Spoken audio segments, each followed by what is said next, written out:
Om Namah Bhagavate Vasudevaya Namah. Good morning to all of you and welcome to all of you OCIS PCS classes. कैसे हैं आप लोग? Hope so सभी अच्छे होंगे, पढ़ाई भी सबकी बहुत अच्छी चल रही होगी।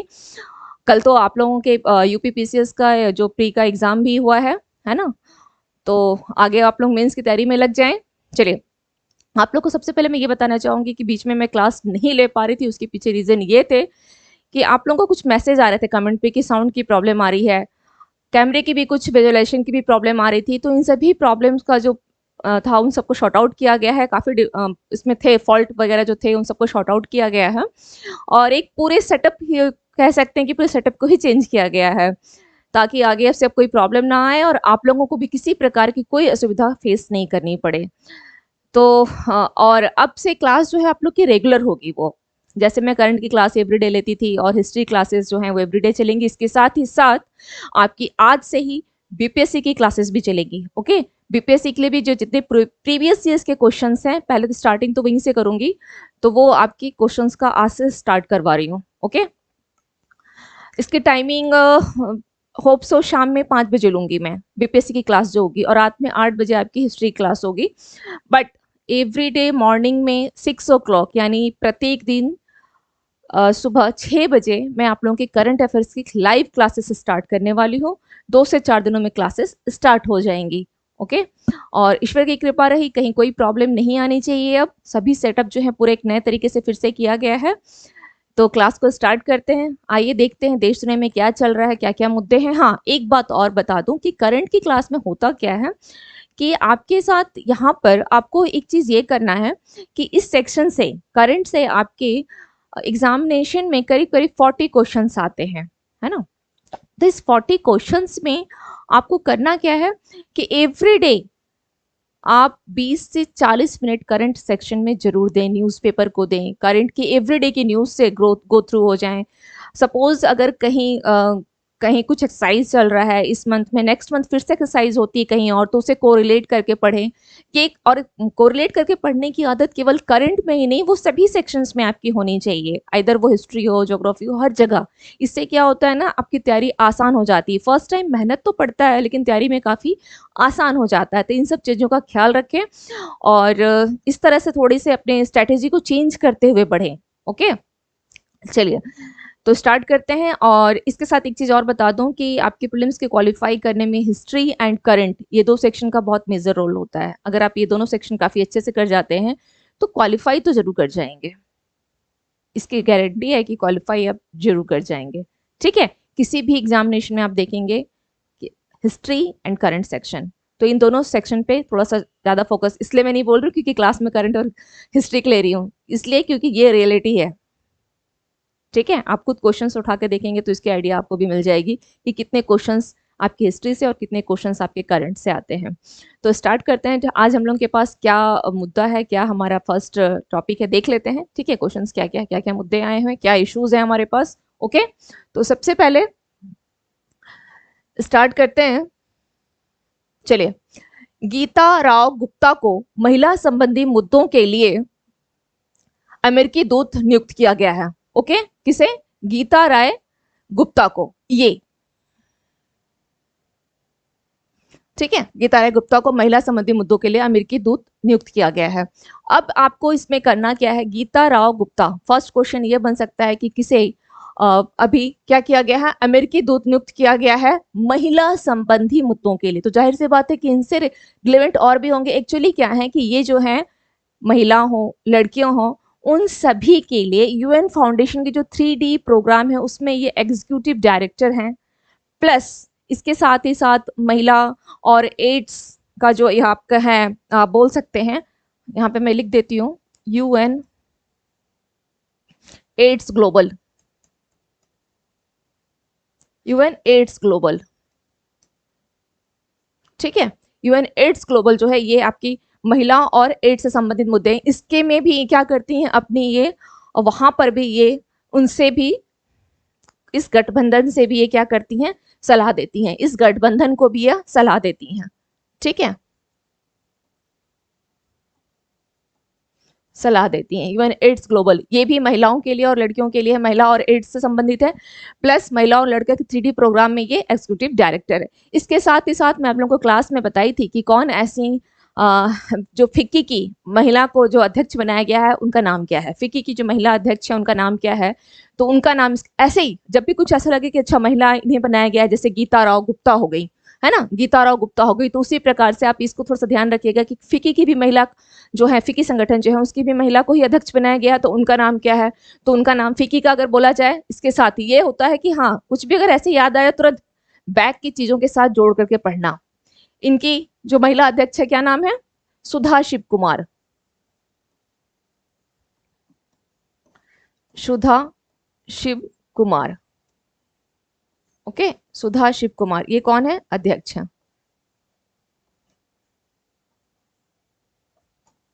सुधा शिव कुमार, ओके, चलिए ठीक है। नेक्स्ट हमारे पास क्या इश्यूज है वो देख लेते हैं। नेक्स्ट क्या है,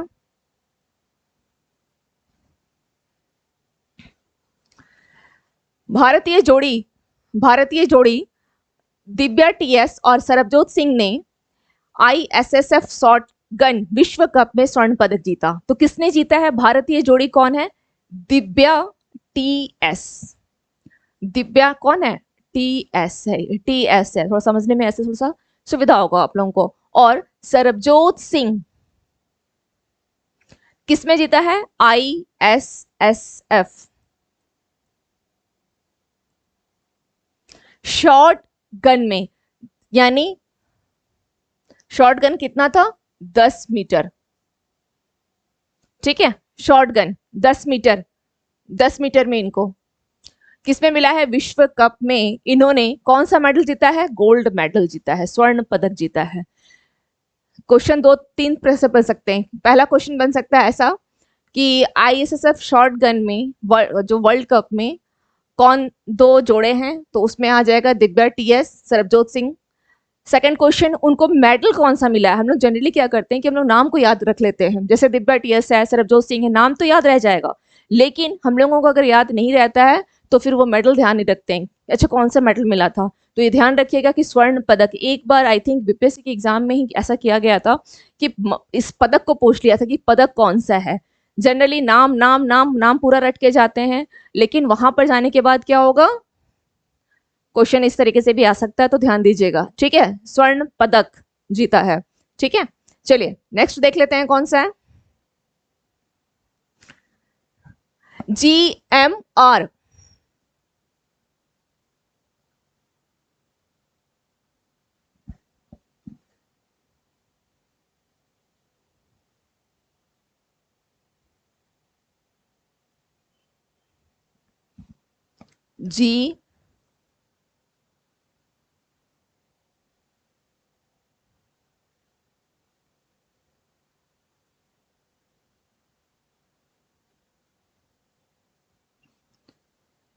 GMR, okay, Hyderabad, GMR Hyderabad international airport दुनिया का समय का सबसे पावन एयरपोर्ट बन गया है, ठीक है, सबसे समय का पाबंद एयरपोर्ट है ये, समय पाबंद एयरपोर्ट बन गया है Hyderabad international airport.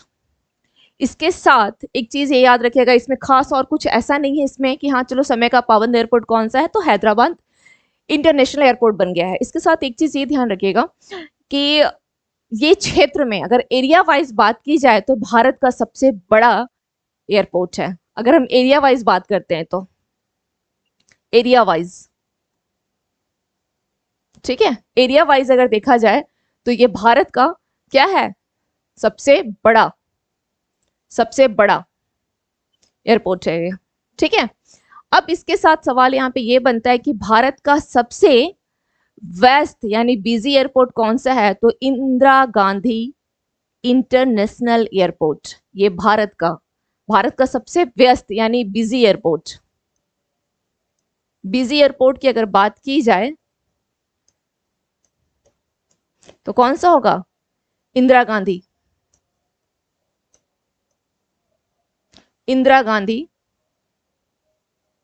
International airport, ठीक है। ये भारत का सबसे है, ये किसमें है, ये भारत का है, इंडिया की बात कर रही हूँ, ये इंडिया की। अगर ये पूछ ले जाए पूरे वर्ल्ड में, पूरे वर्ल्ड में, पूरे वर्ल्ड में, तो पूरे वर्ल्ड में ये किस पोजीशन पे है, 10th पोजीशन पे है, इंदिरा गांधी बिजी एयरपोर्ट में, ठीक है, पूरे वर्ल्ड में ये 10th पोजीशन पे है। क्लियर? सबसे समय का पाबंद हैदराबाद इंटरनेशनल एयरपोर्ट, ठीक है। सबसे भारत का सबसे बिजी इंदिरा गांधी, दुनिया में कौन से नंबर पे है, 10th पोजीशन पे है। अगर ये बोला जाए कि भारत का सबसे बड़ा बंदरगाह कौन सा है, सबसे बड़ा, तो मुंबई बंदरगाह। और अगर भारत का सबसे व्यस्त बंदरगाह कौन सा है, तो कौन सा होगा, नावा शेवा, ठीक है, या जवाहरलाल नेहरू, जवाहर JNPT, ये port Jawaharlal Nehru port. Okay, ये क्या है, सबसे व्यस्त बिजी पोर्ट है, ये सबसे बिजी पोर्ट है ये, ठीक है, नावाशोवा। चलिए अब नेक्स्ट मुद्दा देख लेते हैं, क्या है हमारे पास, नेक्स्ट क्या है, मुंबई अपतटीय में ONGC द्वारा, किसके द्वारा, ONGC के द्वारा, ठीक है, मुंबई अपतटीय में ONGC द्वारा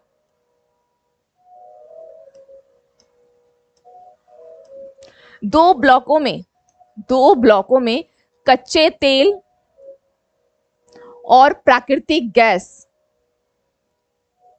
कच्चे तेल और किसमें, मुंबई अपतट में ONGC के द्वारा कच्चे तेल और प्राकृतिक गैस की क्या की गई है, खोज की गई है, ठीक है।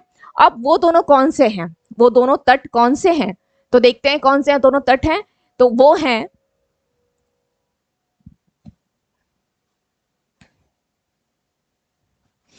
अमृत और मूंगा। ये दो ब्लॉकें मिली हैं, कहां पर, मुंबई अपतट में, अमृत और मूंगा, ये नाम ध्यान रखिएगा यहां पर, ये दोनों अमृत और मूंगा, ठीक है। ये भारत में पेट्रोलियम का सबसे बड़ा उत्पादक राज्य कौन सा, अगर बात की जाए, बहुत इंपॉर्टेंट है, भारत में पेट्रोलियम का सबसे बड़ा उत्पादक राजस्थान है पेट्रोलियम का। अगर असम और गुजरात ये किस पोजीशन पे है, ये क्रमशः दूसरे और तीसरे स्थान पर है, दूसरे और तीसरे स्थान पर है। भारत में पेट्रोलियम का सबसे बड़ा उत्पादक राजस्थान फर्स्ट पोजीशन, असम के डिगबोई में, ठीक है, एंड थर्ड गुजरात। ध्यान रखिएगा, इंपॉर्टेंट क्वेश्चन है। आप लोगों ने कभी नोटिस किया, जो क्वेश्चंस बनते हैं आपके, चाहे वो पॉलिटी का हो या हिस्ट्री का, ज्योग्राफी का हो, देखिएगा कि करंट से रिलेवेंट कहीं ना कहीं कुछ जोड़ देता है, ठीक है। अब इस क्वेश्चन को जैसे असम के डिगबोई में, इसको क्या करेगा, ज्योग्राफी में उठा करके जोड़ देगा। इस तरह से भी क्वेश्चंस आते हैं, तो थोड़ा सा उसके आसपास की चीजों को बिल्कुल थोड़ा एक देखना है कि आसपास क्या क्या क्वेश्चन बन सकते हैं, इसके अच्छा इससे जुड़े हुए कुछ फैक्ट हैं क्या, इस तरह अगर कुछ फैक्ट होते हैं जो अगर हिस्ट्री से संबंधित होते हैं तो उसको उठा के हिस्ट्री में दे देता है, वहां से क्वेश्चन पूछ लेता है। तो इस तरह से थोड़ा सा एक क्वेश्चन बनाने का जो स्ट्रेटेजी वो ऐसा है, तो ध्यान देकर के चलें कि इसमें क्या होगा, भारत में पेट्रोलियम का सबसे बड़ा उत्पादक राज्य राजस्थान, उसके बाद असम है और फिर गुजरात है। और भारत में अब तटीय क्षेत्रों से कितने परसेंट प्राकृतिक गैस है, 71.35% प्राकृतिक गैस का उत्पादन होता है। कितना है, 71.35% है। ओके, चलिए नेक्स्ट देख लेते हैं। विश्व बैंक ने भारत में जेनेटिक रोग को रोकने के लिए 82 मिलियन अमेरिकी डॉलर के ऋण का क्या किया है, मंजूरी दे दी है, ठीक है। कितने, 82 मिलियन, कितने मिलियन, एग्जाम में पूछ सकता है। क्वेश्चन कहाँ कहाँ बन सकते हैं इसमें, देखिए पहला विश्व बैंक, इसको क्या करेगा, इकोनॉमिक्स वाले सेक्शन में दे सकता है कि विश्व बैंक, क्यों, क्योंकि चर्चा में आ गया है, विश्व बैंक ने क्या किया, लोन दिया है, चर्चा में रहता है। ये प्रत्येक वर्ष इस क्वेश्चन में इस टाइप के क्वेश्चन कहीं किसी न किसी बैंक से लेके उठा के दे देता है, या मैच करने के लिए दे देगा, 2-4 बैंक इधर दे देंगे। किससे संबंधित रहेगा, उसकी एस्टेब्लिश्ड कब हुई थी, उसकी स्थापना से वो ईयर मैच करने के लिए दे देता है। Match A and match B, column A column B में, है ना। सपोज IMF दे देगा, वर्ल्ड बैंक दे देगा, फिर इसके साथ और 2-4 ऐसे बैंक ऐड करके वहां पे क्वेश्चंस में आपका दे दिया करता है। तो यहाँ पे देखेंगे कि विश्व बैंक ने भारत में किसके लिए, जूनोटिक रोग, जूनोटिक रोग क्या है, इससे क्या करेगा, इसको साइंस में उठा के दे देगा, ठीक है। साइंस वाले सेक्शन में जूनोटिक रोग से संबंधित कि वायरस है, संक्रमण है, क्या है, कुछ ऐसा करके क्वेश्चन वहां दे सकता है। तो इसको ध्यान रखिएगा, जूनोटिक रोग को रोकने के लिए कितने मिलियन डॉलर है, 82 मिलियन, कितने मिलियन डॉलर को दिया गया है, तो 82 मिलियन अमेरिकी डॉलर के ऋण को मंजूरी इसने दिया है। तो हमें यहाँ देखना है कि विश्व बैंक इसका स्टैब्लिश्ड गठन स्थापना कब हुई थी। तो इसकी हुई थी जुलाई 1944। अब इसके साथ ये बताएं, क्या इसके साथ किसी और बैंक की भी स्थापना हुई है? एनी आइडिया, कुछ याद हो तो? किसी और बैंक की स्थापना हुई है? बहुत आसान है, बताएं कौन सी बैंक है इसके साथ इसकी स्थापना हुई है। तो वो है आपकी IMF। इसकी स्थापना भी कब हुई है? इसकी स्थापना भी हुई है जुलाई 1944 में। ठीक है, इसकी स्थापना भी कब हुई है? जुलाई 1944 में। अब दूसरा सवाल ये बनता है, विश्व बैंक के अध्यक्ष कौन है या कौन बनने वाले हैं? कौन है विश्व बैंक के अध्यक्ष? अभी कुछ दिन पहले ही न्यूज में था ये। किन्हें बनाया जा रहा है विश्व बैंक का अध्यक्ष? अजय बंगा। अजय बंगा, ठीक है, इन्हें विश्व बैंक का अध्यक्ष बनाया जा रहा है। किसकी जगह बनाया जा रहा है? वो नाम भी बहुत इंपॉर्टेंट है, डेविड मालपास की जगह। ठीक है, डेविड मालपास का स्थान लेंगे अजय बंगा, इन्हें बनाया जा रहा है विश्व बैंक के, इनको अध्यक्ष बनाया जा रहा है। चलिए अब हमें देखना है कि जेनेटिक रोग क्या है, ये रोग है क्या? जेनेटिक रोग क्या है ये वायरस, बैक्टीरिया, परजीवी और कवक, वायरस, बैक्टीरिया, परजीवी और कवक जैसे हानिकारक कीटाणुओं के कारण होता है। तो इसमें एक क्या है, केवल बैक्टीरिया से होने वाला डिजीज नहीं है, केवल वायरस से नहीं है, इसमें क्या क्या है, ये बिहार में क्या करेगा, जेनेटिक रोग निम्नलिखित के कारण होता है, परजीवी, virus, bacteria, option A, option B, option C, option D, option E, none of the above, इनमें से कोई नहीं या इनमें से सभी। ओके, तो इसका आंसर क्या हो जाएगा? वायरस के कारण भी होता है, बैक्टीरिया से भी होता है, परजीवी से भी होता है और कवक जैसी हानिकारक कीटाणुओं के कारण भी यह होता है। यह प्राकृतिक परिस्थितियों में क्या है, जानवरों से मनुष्यों में संचारित हो सकता है। प्राकृतिक परिस्थितियों में जानवरों से मनुष्यों में यह संचारित हो सकता है। ओके, चलिए ठीक है, नेक्स्ट देख लेते हैं क्या है नेक्स्ट मुद्दा। एम पॉक्स अब वैश्विक स्वास्थ्य आपातकाल नहीं है। एम पॉक्स का से मतलब समझ में आता है? एम पॉक्स, एम पॉक्स क्या है? अब वैश्विक स्वास्थ्य आपातकाल नहीं है। किसके द्वारा ये बताया गया है? डब्ल्यूएचओ के द्वारा। डब्ल्यूएचओ है ना, वही बताया कि डब्ल्यूएचओ के द्वारा है। एम पॉक्स यानी क्या होता है? Mpox monkeypox. क्या है ये? Monkeypox. देख लेते हैं क्या है। एम पॉक्स भी क्या है? ये एक संक्रामक रोग है जो मंकी पॉक्स वायरस के नाम से क्या कारण होता है और जो दर्दनाक दाने, बढ़े हुए लिम्फ नोड्स और बुखार के कारण बन सकता है। एम पॉक्स संक्रामक रोग है। नेक्स्ट एग्जाम बीपीएससी है, बिल्कुल मैं इसमें दिमाग में फिट करके जाइएगा कि यहाँ से कोई ना कोई एक क्वेश्चन साइंस, अगर साइंस का क्वेश्चन अगर किसी डिजीज को लेकर उठाता है तो इनमें से ही कोई एक क्वेश्चन उठा करके देगा।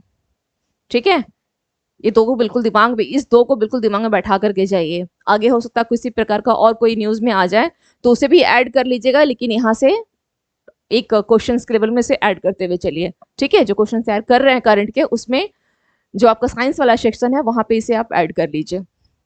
एमपॉक्स क्या है? एक संक्रामक रोग है जो मंकी पॉक्स वायरस के कारण होता है और इसमें क्या होता है, दर्दनाक दाने होते हैं, बढ़े हुए लिम्फ नोड्स और बुखार का कारण बन सकता है। यह जानवरों से इंसानों में फैलता है।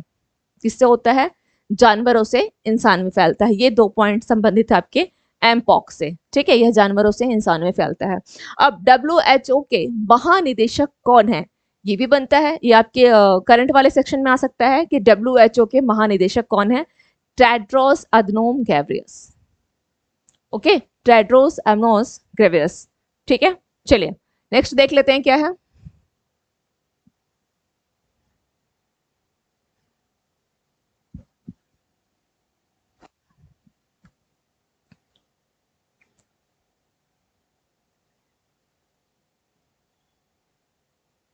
चलिए, तो ये हो गया आपके आज आपके पास क्वेश्चंस जो हैं वो नहीं है इसमें। आई थिंक क्वेश्चंस मैंने दिया तो था, लेकिन वो शायद मुझे लग रहा है कि क्वेश्चन को जो है वो स्किप कर दी गई है। ठीक है, तो देख लूंगी मैं क्वेश्चंस आप लोगों को कल की क्लास में ऐड करके बता दूंगी। ठीक है, आज के लिए बस हम लोग इश्यूज ही देख लेते हैं, क्वेश्चंस हम लोग नेक्स्ट क्लास में देख लेंगे। एक चीज और है, थोड़ा ध्यान दीजिएगा कि ये मेरी अपनी चैनल है OCIS-PCS। ओके, तो इस चैनल को लाइक करें, सब्सक्राइब करें, शेयर करें। और हाँ, अगर आप लोगों को लगता है कि अगर इस क्वेश्चन को बाइलिंगुअल होना चाहिए, इंग्लिश में भी होना चाहिए, तो आप लोग मुझे कमेंट सेक्शन में मैसेज जरूर कीजिएगा। तो इस क्लास को मैं आपके हिंदी और इंग्लिश दोनों में ले लिया करूंगी। ठीक है, बाइलिंगुअल फॉर्म में आपके पास क्वेश्चंस भी रहेंगे और मैटर भी आपके इंग्लिश में उपलब्ध हो जाएंगे। या तो आप लोगों की सुविधाओं के ऊपर है, जैसा आप लोग को सही लगे कमेंट सेक्शन में कमेंट करके बताइएगा। ओके, तो फिर मिलते हैं कल सुबह की करंट अफेयर क्लास में मॉर्निंग 6 बजे। Okay, thank you to all of you and have a nice day.